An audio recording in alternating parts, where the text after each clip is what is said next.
अब new episode के start में हम अंकल दुआन, बासु और बाकी कुछ मेंबर्स को देखते हैं जो कि एक अजीब सी जगह पर थे जहां पर टेम्पल्स थे। तभी वहां पर जैंग कुछ मॉन्स्टर्स को लेकर आती है और कहती है टीचर आप स्टार्ट कर सकते हैं। अब अंकल दुआन आगे बढ़ते हैं और आगे बढ़ते हुए टेम्पल के ऊपर हाथ रखते हैं जिससे हम उस टेम्पल को देखते हैं जो पूरी तरह से ग्रीन हो चुका था। तभी अंकल दुआन कहते हैं कि ये एंशिएंट किंगडम जब खत्म होगी तो ये दुनिया पूरी तरह से चेंज हो जाएगी। जिसके बाद वो ये भी बोलते हैं कि कुछ ही टाइम में सारे वॉरियर्स मॉन्स्टर्स में बदल जाएंगे और फिर यहाँ पर कोई भी वॉरियर नहीं बचेगा और मॉन्स्टर्स हजारों सालों बाद भी अपने टेम्पल्स की रक्षा करते हैं। और इन टेम्पल्स के गिर्द एक इल्यूजन इसीलिए बना दी गई थी ताकि कोई भी इसमें एंटर ना कर सके और इसके एंट्रेंस को ब्लॉक कर दिया गया था और अगर कोई भी इसमें एंटर करने की कोशिश करेगा तो वो मारा जाएगा। तभी अंकल दुआन पीछे मुड़ते हैं और पीछे मुड़ते हुए अपने साथियों को देखते हुए कहते हैं कि इनके इस इल्यूजन को खत्म करने के लिए हम इन मॉन्स्टर्स का ही यूज करेंगे। तभी हम कुछ बॉक्सेस को देखते हैं जो कि जैंग लेकर आई थी। जैसे ही उनमें से कपड़ा हटाया जाता है तो उसमें कुछ मंकीज थे जो कि बिल्कुल मॉन्स्टर की तरह ही दिख रहे थे और अंकल दुआन कहते हैं कि हमें इनकी बलि देनी होगी। और हम लिंगजुआन सेक्ट के कुछ मेंबर्स को देखते हैं जो कि उन मंकीज को पकड़ते हुए वहीं पर उनको कत्ल कर देते हैं और उन मंकीज और मॉन्स्टर्स का ब्लड नीचे जमीन में अब्सॉर्ब होने लगता है और इसके साथ ही उन मॉन्स्टर्स को केजेस के साथ पानी में फेंक दिया गया था और कुछ ही देर में उनके जैसे दिखने वाली और भी बहुत से मॉन्स्टर्स वहां पर हमें देखने को मिलते हैं। नेक्स्ट सीन में हम दोदो को देखते हैं जो कि स्टोर के बाहर बैठी हुई थी और लोजो का फ्रेंड भी गाड़ी में बैठा हुआ था। तभी स्टोर में कुछ गिरने की आवाज सुनाई देती है। उस आवाज को सुनते ही दोदो और लोजो का फ्रेंड जल्दी से उठकर दरवाजा खटखटाते हुए कहते हैं कि लोजो प्लीज दरवाजा खोलो। लेकिन हम लोजो को देखते हैं जो कि बहुत ही मुश्किल से सहारा लेकर चल पा रहा था और कहता है कि मैं तो खड़ा भी नहीं हो पा रहा और जैसे ही वो चलता है तो बहुत सारी चीजें वो गिराता जा रहा था। लोजो बहुत ही ज्यादा पेन में था जब अपने सामने वो शामी को देखता है और शामी कहती है देखो मैं वापस आ गई और तुम भी तो वापस आ गए अपनी मौत से लड़कर। लोजो अपने सामने शामी को देखकर बहुत ही ज्यादा खुश हो गया था लेकिन जैसे ही वो एक कदम और आगे बढ़ाता है तो शामी को देखता है जो कि उसके सामने ही मर चुकी थी। लोजो को इस बात का एहसास होता है कि ये तो सिर्फ उसका वहम था। जिसके बाद वो दोबारा से अपने सामने शामी को देखता है जो कि हंसते हुए भागते हुए उसके करीब आ रही थी लेकिन रास्ते में ही वो गिर जाती है और उसके मुंह से ब्लड आने लगता है। अब लोजो सारे ही फ्लैशबैक्स को याद कर रहा था जब शामी उसके सामने मुर्दा पड़ी थी। फिर वो अंकल हुआंग को याद करता है जो कि उसके सामने ही मौत के मुंह में जा चुके थे और फिर वो अंकल दुआन को याद करता है जो कि लोजो से बोल रहे थे कि तुम्हें क्या लगता है कि लॉन्ग लोलन ने मुझे बर्बाद कर दिया। लॉन्ग लोलन को लगता था कि वो मुझे हरा देगी और ये गोल्डन वर्क कभी भी मेरा नहीं होगा। वो हार गई, मैंने तुम सबको हरा दिया और देखो तुम सब अब कहाँ पर हो। अब लोजो बहुत ही ज्यादा चीखने लगता है और इतने में हम देखते हैं कि लोजो का फ्रेंड भी दरवाजा तोड़कर अंदर आ चुका था और लोजो से कहता है कि लोजो क्या तुम ठीक हो और फिर लोजो को जमीन से उठाते हुए सोफे पर बिठाता है और इतने में दोदो भी अंदर आ चुकी थी। अब लोजो का फ्रेंड उसके लिए पानी लेकर आता है और कहता है अगर तुम्हारी तबीयत ठीक नहीं है तो मुझे तुम्हें हॉस्पिटल लेकर जाना होगा। और दोदो बहुत ही ज्यादा परेशान हो चुकी थी जब लोजो दोदो के सर पर हाथ रखता है फिर कहता है कि नहीं अभी मुझे और बहुत ज्यादा जरूरी काम करने हैं और ये कहकर वो खड़ा हो गया था।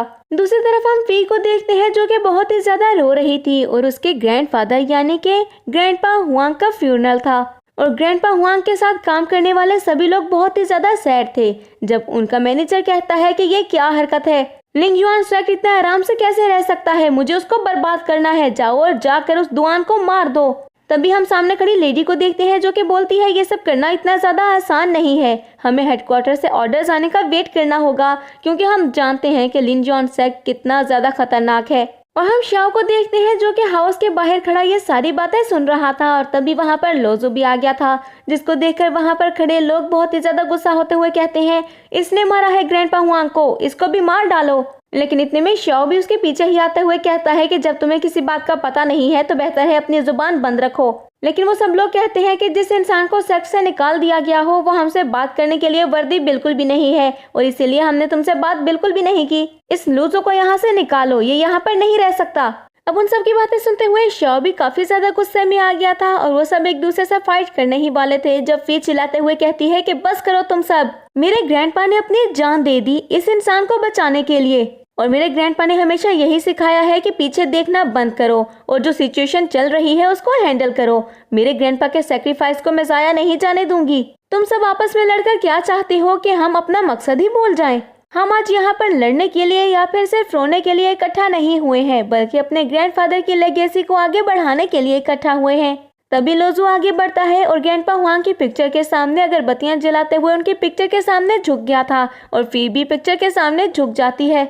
वहां से बाहर आते ही श्याओ लोजो से कहता है कि तुम्हें जाकर रेस्ट करनी चाहिए और जो कुछ भी यहाँ पर हुआ या फिर जो कुछ भी उस अंकल दुआन ने तुम्हारे साथ किया, इसमें तुम्हारा कोई भी कसूर नहीं था, इसीलिए इस बात का इतना ज्यादा प्रेशर मत लो। तभी लोजो कहता है कि फिक्र मत करो, मैं बिल्कुल ठीक हूँ। तभी वहाँ पर गाड़ी आती है और लोजो उसमें बैठने से पहले श्याओ से कहता है कि कल मेरे घर पर आ जाना, मुझे तुमसे कुछ इम्पोर्टेंट डिस्कस करना है। अब फिर से हम अंकल दुआन को देखते हैं जो कि उस जगह के टेम्पल में अंदर आ चुके थे और फिर अपनी पावर का यूज करते हुए वहां पर एक रास्ता बना देते हैं और वहां पर हम एक बहुत बड़ी मूर्ति को भी देखते हैं और अंकल दुआन खुद व्हील चेयर से उतरकर सीढ़ियां चढ़ने लगे थे और फिर स्टेयर्स चढ़ते हुए वो बिल्कुल टॉप पर पहुंच गए थे। कुछ टाइम के बाद हम श्याओ को देखते हैं जो कि लोजो से मिलने के लिए जाता है और उसे कॉल करते हुए कहता है कि ये फिर से मेरा फोन नहीं उठा रहा। जिसके बाद वो जैसे ही घर के अंदर इंटर करता है तो सामने दोदो को सोफे पर लेटा हुआ देखता है। वो दोदो के करीब जाकर उसको उठाने की कोशिश करता है लेकिन दोदो तो उठ ही नहीं रही थी। तभी श्याओ अपनी पावर्स का यूज करते हुए दोदो को जगाता है और पूछता है कि दोदो ये सब क्या है, जिस पर दोदो कहती है लोजो चला गया, वो शिंगशेनजी पर गया है। दूसरी तरफ हम लोजो को देखते हैं जो कि माउंटेन्स पर जा चुका था और वहां पर वो उस मंकी और मॉन्स्टर को देखता है जिसको देखकर कहता है कि आखिर तुम कौन हो, लेकिन वो मॉन्स्टर उसे लेकर किसी तरफ जा रहा था। अब लोजो कहता है कि रुको, मुझे बताओ कि तुम कहाँ जा रहे हो, लेकिन वो मंकी बिल्कुल भी नहीं रुकता है और ये वैसा ही मंकी था जिसके स्टार्ट वाले एपिसोड में लोजो ने फाइट की थी। अब लोजो उसका पीछा करते हुए उसी जगह पर आ गया था जहाँ पर थोड़ी देर पहले ही अंकल दुआन आए थे। वहाँ पर लोजो हर तरफ हैरान होकर देख रहा था क्योंकि इस जगह पर वो पहले कभी नहीं आया था। अब वहाँ पर उसे कुछ इंजेक्शन भी पड़े हुए मिलते हैं जिसको देखकर लोजो सोचता है कि आखिर ये क्या है। वो जगह बहुत ही ज्यादा अजीब थी। बहुत ज्यादा देखने के बाद लोजो को वहाँ पर 2 मंकी मरे हुए भी मिलते हैं और इसके साथ ही एक ऑक्टोपस लोजो के ऊपर अटैक करके उसे पानी में खींच लेता है। अब लोजो बहुत ही मुश्किल से उससे बचकर पानी से बाहर आता है जब वो देखता है कि वो ऑक्टोपस कोई इंसान था जिसको इंजेक्शंस लगाकर एक मॉन्स्टर में तब्दील किया गया था।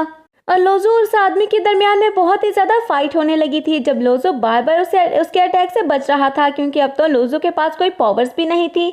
अब हम देखते हैं कि वो आदमी लोजो को बहुत ही बुरी तरह से जकड़ लेता है और उसके बाद वो लोजो के ऊपर अटैक करने ही वाला था कि लोजो अपनी नाइफ को बाहर निकाल लेता है और उस आदमी के पेट पर चाकू मारकर खुद उससे बच जाता है क्योंकि एक दफा जख्मी होने पर उस आदमी की पकड़ थोड़ी सी ढीली हो चुकी थी। अब लोजो पहाड़ी से नीचे की तरफ गिरने लगता है और फिर हम उस आदमी को भी देखते हैं जो कि नीचे पानी में गिर चुका था। तभी लोजो उठकर खड़ा होता है और अपने सामने फिर बहुत सारे मंकीज को देखता है और कहता है कि आखिर तुम सब मुझे यहाँ पर क्यों लेकर आए हो, तुम लोग क्या चाहते हो। लेकिन हम उन मंकीज को देखते हैं जो कि बहुत ही जोर जोर से चिल्लाने लगते हैं और ये आवाज लोजो से बर्दाश्त नहीं हो रही थी। तभी हम उस पानी को भी देखते हैं जो कि ऊपर की तरफ आने लगा था। तभी हम देखते हैं कि लोजो के सामने एक पानी की छत सी बन चुकी थी और तभी लोजो अपने सामने देखते हुए कहता है कि ये तो र्यून्स में एंट्रेंस के लिए जगह है। और अब कदम बढ़ाते हुए लोजो आगे उसमें एंटर कर जाता है और वहां पर बने एक बैरियर को भी तोड़ देता है। और उस बैरियर को तोड़ने के बाद जैसे ही लोजो पीछे मुड़कर देखता है तो वो सारे मॉन्स्टर्स उसके पीछे आ चुके थे। और इसके साथ ही हमारा ये एपिसोड यहीं पर एंड हो जाता है। तो फ्रेंड्स, मैं उम्मीद करती हूँ कि आपको ये एपिसोड पसंद आई होगी। अगर आपने इसको एंजॉय किया है तो वीडियो को लाइक करें और अगर आप हमारे चैनल पर न्यू हैं तो चैनल को सब्सक्राइब करके बेल आइकन के बटन को प्रेस कर दें ताकि न्यू आने वाली एपिसोड्स आपको बिना किसी देरी के मिलती रहे। और क्या लोजो गोल्डन बग को दोबारा से हासिल कर पाएगा, कमेंट सेक्शन में जरूर बताएं।